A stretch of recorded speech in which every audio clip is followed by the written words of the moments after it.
광란의 이동속도 한국 KF-21 전투기 일본을 뒤흔들었다. 중, 일에겐 악몽이 현실. 시속 3,552km. 2021년 4월 9일 최초의 국산 전투기인 한국형 전투기 KF-21이 세상의 모습을 드러냈다. 2001년 김대중 대통령이 국산 전투기 개발을 선언한 지 20년 만에 결실을 맺은 것이다. 총 개발비만 170억 불, 한화 약 18조 6천억 원, 위 천문학적 비용이 투입되었으며 우리나라 역사상 최대 규모의 무기 사업이었다. 한국형 전투기인 KF-21은 F-16보다는 성능이 월등하고 4세대 전투기 최강자로 불리우는 F-15K와는 비슷한 수준일 것으로 평가되는데 단 아쉬운 점은 완벽한 스텔스형이 아니 4.5세대 부분 스텔스형이라는 점이다.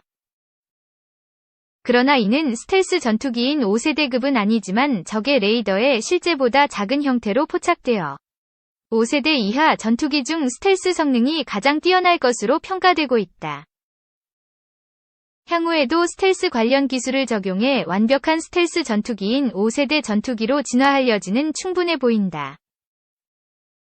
한국형 전투기 KF-21이 공개되자 일본이나 중국 등의 주변국들은 비상이 걸렸다.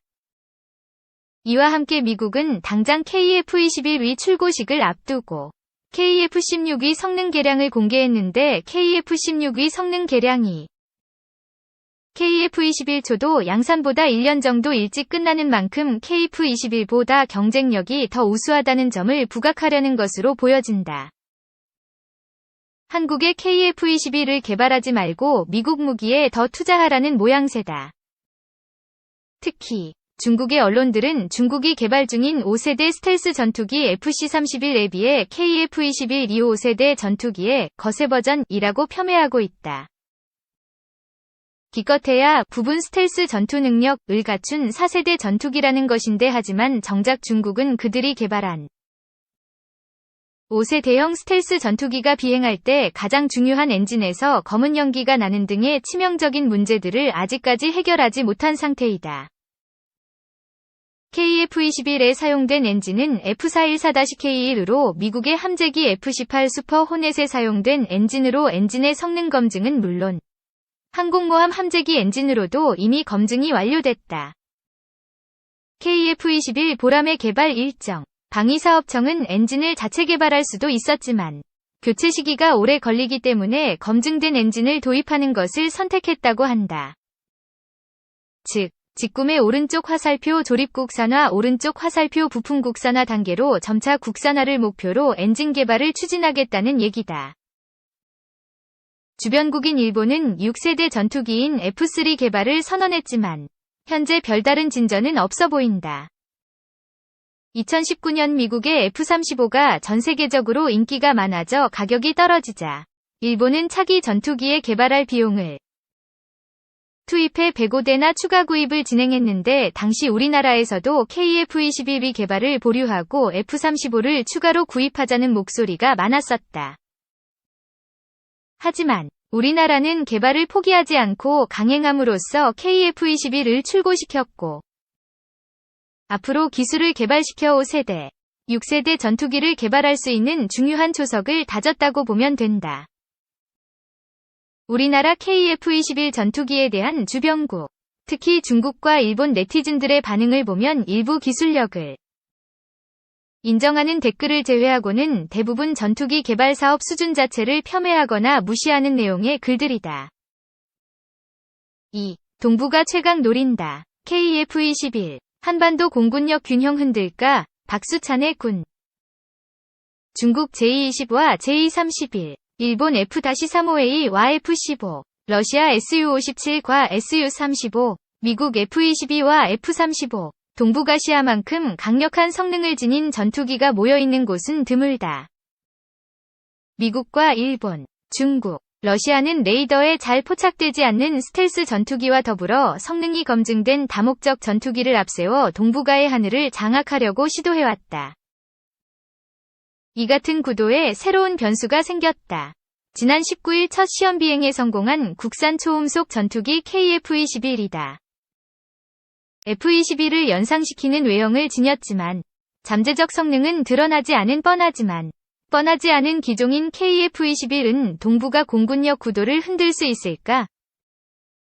중국 J-10C 등과 맞설 능력 있어. 미국에 맞설 수 있는 공군력을 추구하는 중국으로서는 미국식 스텔스 기능을 갖춘 KF-21은 경계의 대상이 될 수밖에 없다. 이와 관련해 마카오의 군사 전문가 앤서니 웡은 KF-21은 J-20, J-31과 경쟁할 수는 없지만 최신형 J-10이 훌륭한 적수가 될 수 있다. 는 견해를 밝혔다고 홍콩 일간 사우스 차이나 모닝 포스트, SCMP가 24일 밝혔다. J-20과 J-31은 중국이 미국 스텔스기의 영향을 받아 개발한 5세대 스텔스 전투기다. 4.5세대에 속하는 KF-21은 동체 외부에 무장을 장착하는 등 스텔스 성능이 제한적이고 미국산 F414G400K 엔진도 5세대 전투기의 기동성을 충족하기에는 부족한 면이 있다. 하지만 능동 전자주사식 이상 배열, AESA, 레이더와 적외선 탐지 추적 장비 등 첨단 항공 전자체계를 갖췄다. 마하 4.5, 시속 5,500km, 위속도로 최대 200km 이상을 날아가는 미티어 공대공 미사일이 더해지면 먼 거리에서 적기를 먼저 포착 공격할 수 있는 능력을 확보한 셈이다. 중국군이 2005년 배치한 J-10은 현재 최신형인 J-10C가 등장한 상태다. 음속의 4배 속도로 최대 200km 떨어진 공중 표적을 공격하는 PL-15 공대공 미사일을 장착한다. J-20과 더불어 중국이 기존에 운용 중인 J-11B도 PL-15를 사용한다. 미국산 AIM-120을 탑재하는 한국 공군 F-15K, KF-16이 중국 J-10C, J-11B와 가시거리 밖에서 공중전을 하게 되면 쉽지 않은 싸움이 벌어질 가능성이 적지 않다. 반면 첨단 항공 전자장비와 미티어를 사용하는 KF-21은 J-10C, J-11B의 의협이 될 수 있다. 미국이 개발 중인 차세대 공대 공미사일 AIM-160이 향후 한국 F-35A에도 탑재된다면 한국 공군의 공중전 능력은 한층 강화될 전망이다. 한국 방공식별구역 KADIZ에 빈번하게 진입하는 중국 공군과 더불어 일본 항공자위대 전력도 무시할 수 없는 상황이다. 1980년대 미국산 F-15J 220여 대를 도입했던 일본은 F-15J 위 성능을 개량하고 자국산 공대 공미사일을 개발해 실전 배치했다. 강력한 대함 공격력을 갖춘 F-2를 미국과 공동 개발했다. AAM-5 공대 공미사일을 비롯한 항공 유도무기도 일부 국산화했다. 현재는 F-35A, 비스텔스 전투기를 대량 도입하면서 영국과는 신형 공대 공미사일 개발을 추진 중이다. 한국 공군은 일본 항공자위대 기종과 비슷한 성능을 지닌 F-15K, KF-16이 핵심이다. 공군으로서는 F-15K에 장착하는 사거리 500km 이상의 타우러스, 토러스, 장거리 공대지 미사일로 대표되는 지상 타격력은 일본보다 크게 앞서 있지만 공중전 능력에서 일본의 확실한 우세를 확보하기가 쉽지 않다. KF-21은 일본 F-15J와 달리 개발 단계에서부터 AESA 레이더를 탑재, 항공 전자체계의 종합적 성능을 F-15J 개량형보다 더 높게 구현하는 것도 가능하다. 여기에 미티어가 더해지면 F-15J나 F-2 등에는 위협적인 존재가 될 가능성도 있다. 다만 일본도 F-35A의 노르웨이산 합동타격 미사일 JSM을 탑재하는 등 지상 해상 공격력 강화를 추진하고 있다는 점에서 KF-21도 공대함 미사일과 장거리 공대지 미사일 탑재를 서둘러야 한다는 지적이 나온다. 기술 축적 등을 위해 국내 개발을 추진하되 제3국 항공무장을 도입해서 KF-21의 초도작전 능력을 최대한 높인 뒤 국산 무장 개발이 완료되면 실전 배치하는 방안을 검토해야 한다는 주장도 나오고 있다. 국산 항공무장 개발 꿈틀, 중국, 일본 능가할까? 현재 국내에서는 KF-21에 장착할 국산 항공유도무기 개발 움직임이 일고 있다. 지대공미사일과 대한미사일 개발을 통해 관련 기술을 축적했지만 F-15K 등 미국산 전투기와의 체계 통합 문제로 항공유도무기는 연구개발이 제대로 이뤄지지 못했다. 한국 공군이 사용하고 있는 AIM-120 중거리 공대공 미사일을 비롯한 미국산 미사일은 많은 나라에서 오랜 기간 사용되어 왔다. 신뢰성이 검증됐고 가성비도 우수하지만 레이더 주파수 등을 비롯한 세부 성능이 노출된 상태다. 미국이 AIM-120을 대체할 AIM-160을 개발하고 있지만 한국 공군에 배치될 시기는 가늠하기 어렵다. KF-21은 유럽 MBDA 미티어 공대공 미사일을 장착해 급한 불을 껐다. 하지만 일본처럼 국산 항공 유도무기를 개발해 운용할 필요가 있다는 주장도 많다. 현재 국내 개발이 거론되는 항공 유도무기는 장거리 공대지 미사일, ALCM, 공대함 미사일, 500파운드급 레이저 유도 폭탄, 단거리 공대공 미사일, 전자기펄스탄, 극초음속 공대지 미사일, 장거리 공대공 미사일, 대레이더 미사일, 500-2000파운드 GPS 레이저 유도 폭탄이다. 여기에 KF-21에 장착될 국산 중거리 공대공 미사일 등도 군 당국의 결정에 따라 연구개발 대상에 추가될 수 있다. 일부는 국산 무인 공격기와 FA-50 경공격기에도 탑재될 가능성이 제기된다. 단거리 공대공 미사일은 F-15KSE는 AIM-9X급으로 알려졌으며 조만간 개발 계획이 수면 위로 올라올 전망이다.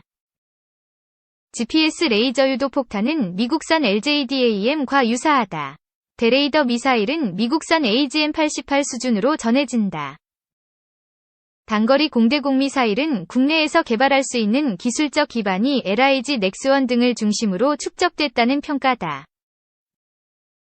청군과 신궁 지대공 미사일, 해궁 함대공 미사일, LSAM 등을 만들면서 고체 로켓 추진체, 지향성 탄두 등에 대한 기술을 확보했다. 적기를 포착할 탐색기를 개발하면 단거리 공대공 미사일 제작에 한 걸음 다가설 수 있다. 다만 유럽과 이스라엘에서 이미 만든 단거리 공대공 미사일의 성능이 매우 뛰어나다는 점은 국산 무기 개발에 걸림돌이 된다. 기존에 운용 중인 것보다 우수해야 경쟁 우위를 확보할 수 있기 때문이다. 현재 서방 국가 공군에서 쓰이는 단거리 공대공 미사일은 영국 아스람, 독일 AIM-2000, 이스라엘 파이슨-5 등이다. 사거리가 20km 안팎에 달하며 명중률도 우수하다. 단순히 AIM-9X급을 만드는 수준을 넘어서 세계적 수준의 미사일을 개발해야 해외 시장에서도 경쟁력을 갖출 수 있다는 지적이 나오는 대목이다. 중장거리 공대공 미사일은 덕티드 램제트를 사용하는 방안이 거론된다. KF-21SE는 미티어와 동일한 방식이다. AIM-120보다 기동성, 비행거리 등에서 훨씬 높은 성능을 낼 수 있다. 미티어처럼 먼 거리에서 비행하는 적기에 미사일을 먼저 발사해 파괴하는 능력을 KF-21에 제공하는 셈이다. 문제는 개발 난도가 높다는 점이다. MBDA-도 미티어를 개발하는데 10여 년이 걸렸다. 미사일 개발이 성공해도 항공기 미사일 간 체계 통합, 조준용 소프트웨어 제작 등의 과정을 거쳐야 한다. 적지 않은 시간이 걸리는 셈이다. KF-21은 중국과 일본의 BP, 스텔스 전투기를 상대할 수 있을 정도의 성능을 갖췄다. 하지만 수적으로 우세한 중국, 일본의 공군력을 상대하려면 지금보다 훨씬 높은 수준의 전투력을 발휘해야 한다.